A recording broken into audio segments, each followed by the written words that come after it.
नमस्कार, स्वागत है आपका न्यूज बाइस्कोप में। मैं हूं आसिया। 13 मई को झारखंड के पहले चरण का चुनाव होना है और 4 सीटें इस चुनाव में शामिल हो रही हैं, जहां पर प्रत्याशी अब दमखम लगाते नजर आ रहे हैं, जिसमें खूंटी है, लोहरदगा है और सिंहभूम और पलामू है। ये 4 सीटें हैं जिस पर जनता अपने मताधिकार का इस्तेमाल करेगी और अपना कैंडिडेट चुनेगी। और इन चारों सीटों पर ताबड़तोड़ चुनावी प्रचार हो रहे हैं, क्योंकि अब चुनाव प्रचार का समय भी खत्म हो रहा है। कैंडिडेट अब पूरी ताकत आखिरी दिनों में लगा रहे हैं कि वो जल्द से जल्द मतदाताओं को अपनी तरफ कर सके और जीत हासिल कर सके। लोहरदगा में भी कांटे की टक्कर है। यहां पर बीजेपी ने अपना कैंडिडेट बदला है। सुदर्शन भगत लगातार यहां से जीत दर्ज कर रहे थे, लेकिन इस बार समीर उरांव को मौका दिया है और उनके सामने सुखदेव भगत है, जो पिछली बार भी सुदर्शन भगत के सामने थे और 10,000 के आसपास के वोटों का अंतर था, जिसे सुदर्शन भगत ने जीत हासिल की थी। यानी सुखदेव भगत 10,000 के आसपास, लगभग 10,000 वोटों से वो पीछे रहे थे।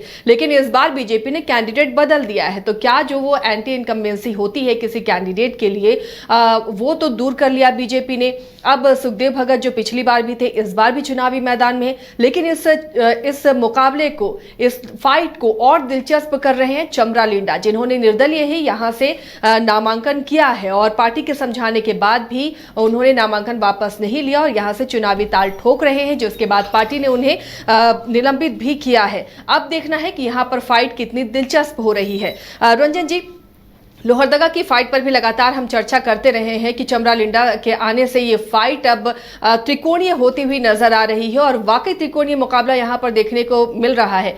लेकिन लोहरदगा लोकसभा सीट में अगर उसके विधानसभा को देखें, जो 5 विधानसभा लोहरदगा सीट के अंदर आती है, उन सभी सीटों विधानसभाओं में इंडिया गठबंधन का कब्जा है। तो ऐसे में लोहरदगा की जंग जीतने में ये कितना मदद करेगी सुखदेव भगत को, या चमरा लिंडा के आने से मुश्किलें सुखदेव भगत की बढ़ रही हैं या फिर समीर उरांव की बढ़ रही है? क्या लग रहा है यहाँ पर?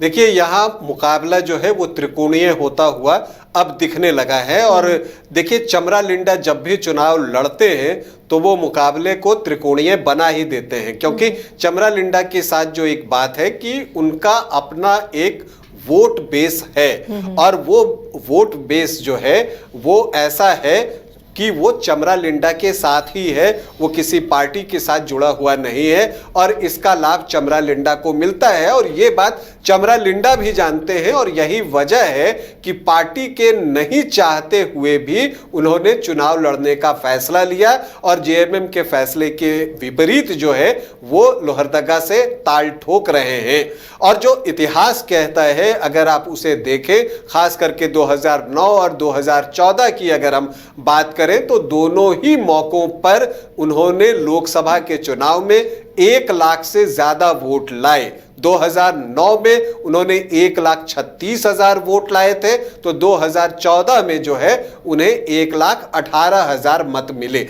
इसका मतलब कि उनका वोट बेस तो है। और एक बात और है कि जो चमरा लिंडा है वो एक बात बड़े जोर शोर से अपनी सभाओं में भी कहते हैं कि वो जो है वो कोई बीजेपी का साथ नहीं देंगे आगे चलकर। और एक खास बात यह है कि चाहे वो कांग्रेस के प्रत्याशी हो सुखदेव भगत या जो निर्दलीय प्रत्याशी हुए चमरा लिंडा, दोनों अपनी लड़ाई जो है वो बीजेपी के समीर उरांव से ही मानते हैं और इसकी अपनी वजह भी है, ये बात समझी भी जा सकती है। लेकिन दूसरी तरफ देखिए, सुखदेव भगत है, सुखदेव भगत की एक अपनी छवि है और वो भी अपनी तरफ से पूरी कोशिश जो है वो कर रहे हैं। कांग्रेस का स्ट्रांग होल्ड रहा है और इनफैक्ट अगर आप लोहरदगा का इतिहास देखें तो यहां पर आपको कांग्रेस और बीजेपी के बीच ही ज्यादातर मौकों पर भिड़ंत होते हुए दिखती है। और अगर आप यहां से सांसद कौन कौन बने हैं उसकी तरफ देखें और किस पार्टी के ज्यादा बने हैं, तो देखिए कांग्रेस से यहां 8 बार सांसद बने हैं और बीजेपी से 6 बार। लेकिन 1991 में बीजेपी से पहली बार जो है ललित उरांव जो है वो बीजेपी के टिकट पर चुनाव जीते थे और उसके बाद से जो है बीजेपी ने जो है इस सीट को अपना बना लिया कुछ एक मौकों को छोड़कर, और फिर बीजेपी यहां से लगातार जीतती रही, जिसमें कि सुदर्शन भगत जिनका कि इस बार टिकट कटा है उन्होंने तो जीत की हैट्रिक लगाई। वो लगातार 3 चुनाव जीते, 2009 में जीते, 2014 में जीते और फिर 2019 में भी जीते। तो जब कोई 3 बार सांसद रह जाता है तो उसकी एक नेचुरल एंटी इनकम्बेंसी बन जाती है, और उसे ही देखते हुए जो है इस बार उन्हें बेटिकट किया गया और उनकी जगह पर समीर उरांव को टिकट दिया गया।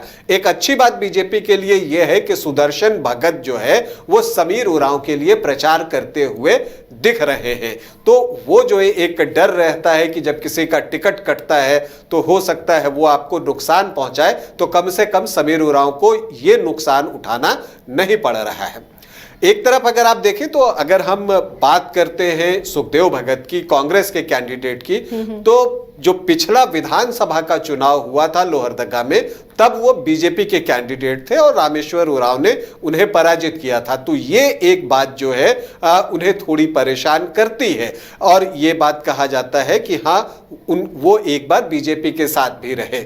लेकिन कुल मिलाकर अगर आप यहाँ का सामाजिक समीकरण देखती हैं, उसे समझती हैं, तो लगता है कि कांग्रेस का अपना एक वोट बेस जो है यहाँ पर है। जैसे गुमला की आप बात कर लीजिए और लोहरदगा लोकसभा कंस्टिट्यूएंसी की ही बात कर लीजिए, तो कार्तिक उरांव और सुमिति उरांव जो हैं वो ही लगभग 5 बार जो है वो लोहरदगा से सांसद रहे हैं, और यही वजह है कि गुमला कांग्रेस का स्ट्रांग होल्ड रहा है। हालांकि बीजेपी वहां पर बराबरी पर आने के लिए लगातार प्रयास कर रहा है, और विधानसभा चुनाव में 2019 में तो नहीं, लेकिन उससे पहले जो है 2014 में बीजेपी को गुमला में सफलता भी मिली थी। इसी की तरह सिसई एक क्षेत्र है जहां पर के जो है वो कांग्रेस आपको मजबूत दिखता है, लेकिन सवाल आकर अटकता है विशुनपुर पर, जहां से कि चमरा लिंडा विधायक हैं, और चमरा लिंडा ने जो पिछला चुनाव है वो अच्छी मार्जिन के साथ जीता था वहां पर। लेकिन यह बात भी है कि जब उन्होंने पिछला चुनाव जीता था तब जेएमएम पार्टी के टिकट पर चुनाव लड़ा था और कांग्रेस ने भी उनका समर्थन किया था। तो जो 2019 में उन्हें 49% के आसपास मत मिले थे विशनपुर में, उसमें जो है कांग्रेस और जेएमएम का भी हिस्सा एड ऑन था। तो क्या इस बार जब वो अकेले लड़ेंगे तो उतना वोट निकाल पाएंगे? अब अगर मान लीजिए कि उनका वोट प्रतिशत विशनपुर में गिरता है और कांग्रेस अपने हिस्से का वोट निकालती है जेएमएम के हेल्प के साथ, तो बीजेपी का वोट तो इंटैक्ट है। तब विशनपुर एक ऐसा क्षेत्र हो सकता है जहां बीजेपी को लीड जो है आपको मिल जाए। इसके अलावा मांडर है जहां से कि शिल्पी नेहा तिर्की जो है वो विधायक हैं, और यहां पर बंधु तिर्की का एक अपना जो है उनकी अपनी पहचान है, और वो इस क्षेत्र को निश्चित तौर पर चाहेंगे। सुखदेव भगत के लिए काफी मेहनत करते हुए भी दिख रहे हैं। जी हाँ, वो सुखदेव भगत के लिए काफी मेहनत करते हुए भी दिख रहे हैं, और लेकिन यहां पर बीजेपी भी अपना पूरा जोर लगा रही है। तो क्या इन क्षेत्रों में चमरा लिंडा की जो है वो पकड़ है, ये देखना दिलचस्प होगा। तो जो मांडर है, गुमला है और लोहरदगा है, ये जो 3 सीट है, इन 3 सीटों पर लोगों की नजर होगी। हालांकि पिछले विधानसभा चुनाव में लोहरदगा से जो है वो कांग्रेस को जीत मिली थी, रामेश्वर उरांव जीते थे, लेकिन इन 3 सीटों पर लोकसभा में किस तरह से वोटिंग होती है ये देखना दिलचस्प होगा। क्योंकि अगर आप मांडर में देखें, पिछली बार 2019 में तो बीजेपी को एक छोटी बढ़त जो है वो मांडर में दिखी थी, लेकिन सिसई कांग्रेस का स्ट्रांग होल्ड है। इसी तरह से गुमला में भी जो है कांग्रेस को पिछली बार लीड मिली थी, लेकिन विशनपुर में बीजेपी को बड़ी लीड मिली थी, 13,000 वोटों की लीड जो है वहां मिली थी, और लोहरदगा से 12,000 की जो लीड है वो बीजेपी को 2019 में मिली थी। तो क्या यही स्थिति है या स्थिति में परिवर्तन हुआ है? चूंकि मार्जिन जो है वो सिर्फ 1.2% का 2019 के लोकसभा चुनाव में रहा था, तो ये एक ऐसा मार्जिन है कि आधा प्रतिशत वोट भी इधर उधर हो जाता है तो बाजी पलट सकती है। तो इसलिए लोहरदगा में कोई भी भविष्यवाणी करना जो है अब बहुत मुश्किल है। इनफैक्ट पहले फेज में जो 3 सीटें हैं, सिंहभूम, खूंटी और लोहरदगा, इस पर भविष्यवाणी करना जोखिम भरा है। जैसे क्रिकेट में हम कहते हैं कि इसमें कुछ भी भविष्यवाणी करना बड़ा जोखिम भरा होता है, कभी भी मैच का पासा पलट जाता है। तो ये जो 3 क्षेत्र हैं पहले फेज के जो झारखंड में, उनमें किसी तरह की भविष्यवाणी करना जो है बहुत जोखिम भरा है। बहुत नेक टू नेक मुकाबला जो है वो आपको लोहरदगा में दिख रहा है। यहां पर प्रधानमंत्री की भी सभा हो गई और यहां पर राहुल गांधी की भी सभा हो गई। तो दोनों आए, दोनों ने अपने अपने समर्थकों को संबोधित किया और जो वोटर डायलेमा में है कि वो किस तरफ जाएं, उन्होंने इन दोनों को सुना है और उसके बाद वो अपना मन बनाएंगे। और ये जो फ्लोटिंग वोटर्स हैं वो किस तरफ ज्यादा जाते हैं, उस पर परिणाम बहुत कुछ निर्भर करेगा। बिल्कुल, और वो देखना भी दिलचस्प होगा कि 13 मई को किस तरह मतदाता बाहर निकलते हैं अपने मताधिकार का इस्तेमाल करने के लिए। लगातार न्यूज़ बाइस्कोप भी ये अपील करता है कि ये आपका अधिकार है, आपका कर्तव्य है, जरूर निकलें और अपने इलाके के लिए अपना जनप्रतिनिधि चुनें ताकि विकास हो सके। जो आप चाहते हैं अपने इलाके के मुद्दे उठें, उनके लिए जरूरी है कि आप अपने घरों से निकलकर पहले मतदान करें।